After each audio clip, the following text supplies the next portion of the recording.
Rock star Don Henley has shocked fans with a sincere confession as his legendary career nears its end after more than half a century. The legendary drummer and co-founder of the Eagles has spoken up about the one that got away at the age of 77. A love so deep that it has resounded in his songs for years. From the sunny streets of California to the wistful recollections of a love that has faded with the years. One of rock and #039's most mysterious individuals fell head over heels for this woman.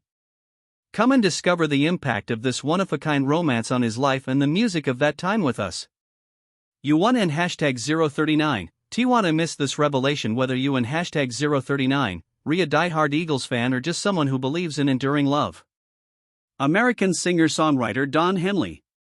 Creator of musical compositions and albums. Among his many accomplishments, he stands out as a key member of the iconic rock band Eagles. Henley was raised in the sleepy village of Linden after being born on July 22, 1947, in Gilmer, Texas. Rural living and the ingrained customs of the American South impacted his early years as a member of a humble, labor-intensive household. John, his dad, C.J. Henley had a store selling vehicle parts. Although Hugh Lean, his mother, was an educator. A strong work ethic, a passion for storytelling, and a deep connection to nature were all qualities that Henley inherited from his parents. Aspects that in the long run would shape his musical style.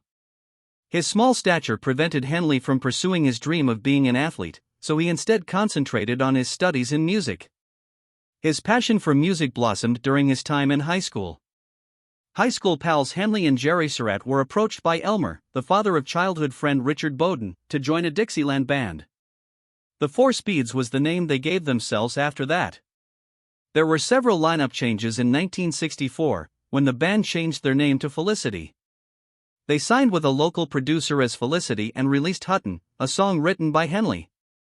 Kenny Rogers, a fellow Texan, took an interest in their band in 1969, and they met by chance. They recorded some tracks for Rogers after changing their name to Shiloh. During this period, Jennifer and #039's first song, "Oh My Lady," was published. Tragically, not long before their single was released, Surratt passed away in a dirt bike accident. At that point, the band members, including Richard Bowden, Michael Bowden, Al Perkins, and Jim Ed Norman, became Henley. The band traveled to Los Angeles in June 1970, thanks in large part to Rogers, who assisted in getting them signed to Amos Records. They went to Larrabee Studios to record their self-titled album, which was produced by Rogers. As I spent a few months at Rogers and #039 house. When Henley and Bowden couldn't and #039 resolved their creative disagreements and the band and #039's leadership crisis in 1971, Shiloh broke up. Don Henley is the driving force behind the Eagles, one of the most iconic bands in rock history. The rise of the band was like a meteor.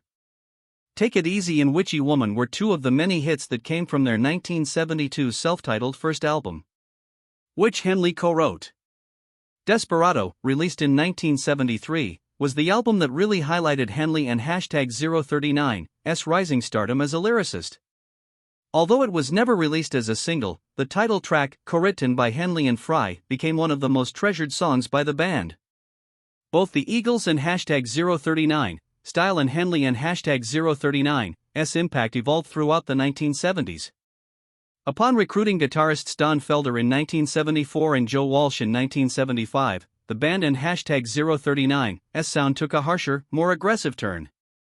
In 1976, their masterpiece Hotel California was the culmination of this journey. One of the most recognizable rock songs of all time, the title tune was co-written by Henley, Fry, and Felder. Henley also sang lead vocals. It became their trademark song. Over the 1970s, the Eagles earned a slew of Grammys, while also becoming one of the most iconic rock bands in music history.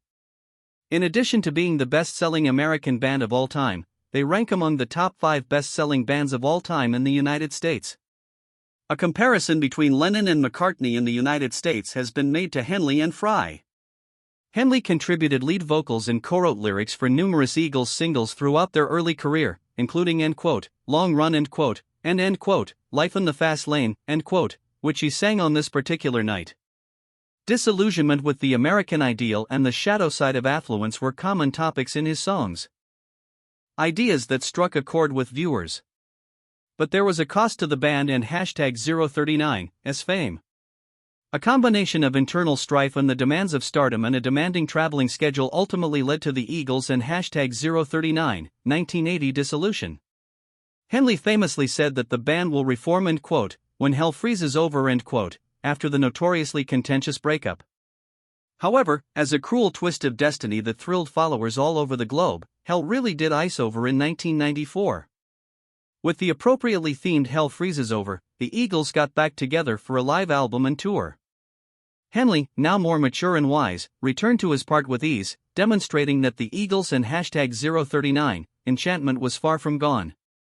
Ever since then, Henley has remained the band and #039's motor, taking part in fruitful tours and contributing to fresh content. Album released in 2007 titled Long Road Out of Eden demonstrated that the Eagles, with Henley and #039's substantial involvement, could continue to produce captivating music long after they were formed. The success of the Eagles and Don Henley and #039's tenure there is evidence of the importance of musical chemistry. The difficulties of keeping one and #039's relationships in creative spirit alive in the glare of public scrutiny, and the timeless allure of expertly composed music. The incredible journey that Henley took with the Eagles, from a youthful dreamer and drummer to a revered rock legend, is one of the most captivating in music history. After the Eagles broke up, Henley started performing solo.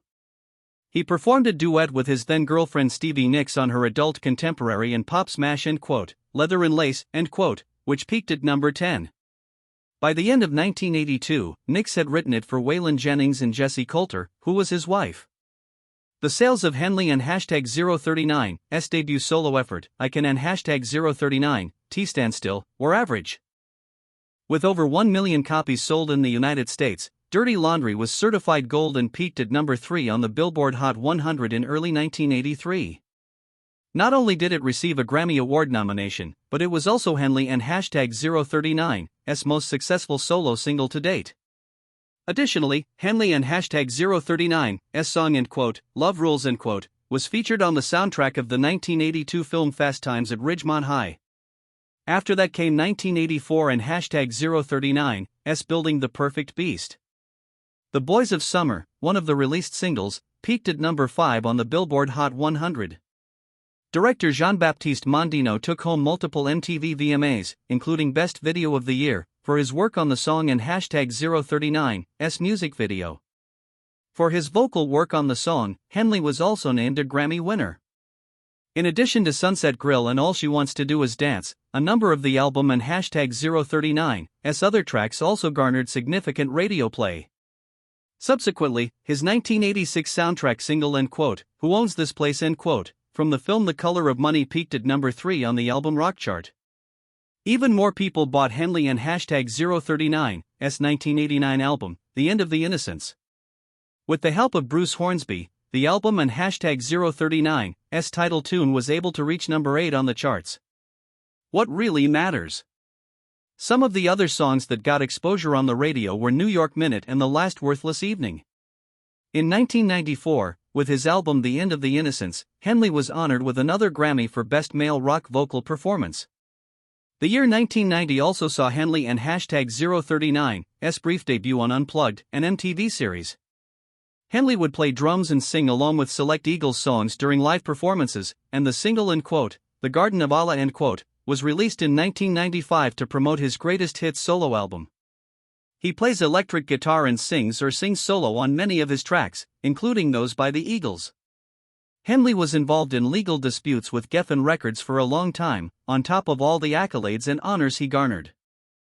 Henley and the label had been at odds for some time before the disagreement became public knowledge in January 1993. Henley allegedly owed the record business $30 million in unpaid royalties from 2 more studio albums and a greatest hits compilation, but he nonetheless served notice that he was terminating the contract, prompting the record label to sue him in California Superior Court for $30 million for breach of contract. A few $1 million in #039 worth of publication contract with EMI was Henley and #039's goal. Henley was unhappy because Geffen Records prevented this from happening. The record company asserted that Henley had violated their contract, and in 1993, he sought to terminate it by utilizing a California statute that was 50 years old. Actors are no longer bound to any one corporation for less than 7 years per the law, which was passed to liberate them from lengthy studio contracts. Geffen Records had already made arrangements with Sony and EMI to ensure that Henley would not sign with any other company. He filed a countersuit against Geffen Records, asserting that David Geffen had blackballed him by conspiring with other record labels to not sign him. After a while, Henley started fighting back against what he saw as music labels and #039, refusal to pay bands the royalties they were due, and became a vocal supporter of musicians and #039 rights generally. When the Eagles and #039 reunion became popular, he reached an agreement with Geffen Records, and the record label ended up taking a sizable cut of the album and #039's earnings. The parent company of Glenn Frey and #039's record label, MCA Records, had bought Geffen as well, and the two were embroiled in legal disputes. The Eagles had to sue Elektra Records, who were planning to issue a new Eagles Greatest Hits CD, before their reunion tour could start. It was a victory for the band. After Henley and his record business worked out their differences, it was a long time before they released any new music. While simultaneously taking part in a live record and reunion tour with the Eagles in 1994, Henley recorded a cover of Sit Down You and #039, Re-Rockin' and #039, The Boat for the film Leap of Faith, and performed background vocals for the hit track Walk Away Joe by country star Trisha Yearwood during the sabbatical. The 1993 CD musical Faust, written and directed by Randy Newman, featured Henley as Henry Faust. After an 11-year hiatus, Henley returned to solo music in 2000 with Inside Job, an album that included the hits and quote, Taking You Home, and quote, Everything Is Different Now, and quote, Workin' and #039, It, end quote, and end quote, For My Wedding, end quote. The album reached number 7 on the Billboard 200. In an episode of VH1 Storytellers from the year 2000, he sang many tracks from the album. The live DVD and quote, Don Henley, Live Inside Job and quote, came out in 2002. Calling Me, a duet with Kenny Rogers, was released on Rogers and #039, 2006 album Water and Bridges. Reba Duets, an album by Reba McEntire, featured Henley performing Break Each Other and #039's Hearts Again. While speaking about the Eagles and #039, Future in a 2007 interview with CNN, Henley hinted that he still had intentions of breaking more records. There are still individual plans for each of us. A major label is still committed to releasing 2 solo albums from me. With the help of some special guests, Henley began recording a solo album of country tunes in January 2011. Henley collaborated on a track with Alison Krauss and Ronnie Dunn of Brooks and Dunn for the album. It was July 18, 2015. The pre-order for Henley and #039's album Cass County has begun. September 25 was the album and #039's release date. At the 2015 East Texas Music Awards, Henley was presented with the Lifetime Achievement Award. According to an interview Don Henley gave in 2008, he gives to a lot of good causes, including the Rhythm and Blues Foundation and the race to eliminate multiple sclerosis. For many years, he has dedicated his time and energy to a wide range of humanitarian endeavors, with an emphasis on education, arts promotion, and environmental protection. Many causes and groups have benefited from Henley and #039's popularity and fortune throughout the years. That he established in 1990 as the Walden Woods Project. Henry David Thoreau, a naturalist and novelist from the 19th century, published his renowned book Walden in Concord, Massachusetts, on the property around Walden Pond. The project and #039's goal is to protect this area. The ideas of living simply and having profound reverence for nature put forth by Thoreau served as an inspiration to Henley. Henley intervened to stop the commercial development that would have ruined the countryside surrounding Walden Pond. Since its inception, the Walden Woods Project has grown to encompass research on conservation initiatives around the world and environmental education activities. Caddo Lake, one of the biggest natural freshwater lakes in the southern United States, is located in Texas and Louisiana. Henley also founded the Caddo Lake Institute, an organization that aims to preserve this lake. Because of his childhood there, Henley has a special relationship to the lake and has done his best to protect its rare habitat. For the sake of future generations, the Institute conducts environmental research, educates the public, and advocates for the preservation of the lake. Also deeply committed to helping young people further their education, Don Henley has backed a number of programs that do just that. Public school programs, particularly those involving the arts and music education, have benefited from his contributions to fundraising efforts. Realizing how music has changed his life. When it comes to helping pupils become more creative and critical thinkers, Henley has always been an outspoken supporter of arts education. Henley has also helped restore historic structures, such as the Linden, Texas, high school auditorium in his birthplace. Through his many humanitarian endeavors, he has also mentored young musicians and funded the music program at North Texas State University. The preservation of the natural environment, the cultivation of creativity and education, and the contribution to a better future for the next generation are all aspects of Henley and #039's philanthropic commitment that represent his larger beliefs. He will be remembered not only for his legendary musical career, but also for his advocacy. The excesses of 1970s rock celebrity were evident during Henley and #039's early years with the Eagles. His flings during this time included Maren Jensen, an actress, and Stevie Nicks, lead singer of Fleetwood Mac. The pressures of stardom and the rock and roll lifestyle frequently strained these passionate relationships. After launching a successful solo career in the 1980s, Henley started to question his life decisions. A man in #039's coming to grips with his past and yearning for something more significant were hinted at by the thoughtful lyrics of songs like The Heart of the Matter. Henley first crossed paths with Sharon Summerall, a Texas model, in 1993. They clicked right away and had a deep bond. Everything Henley had hoped for in a life companion was found in Sharon, with her grounded attitude and unwavering character.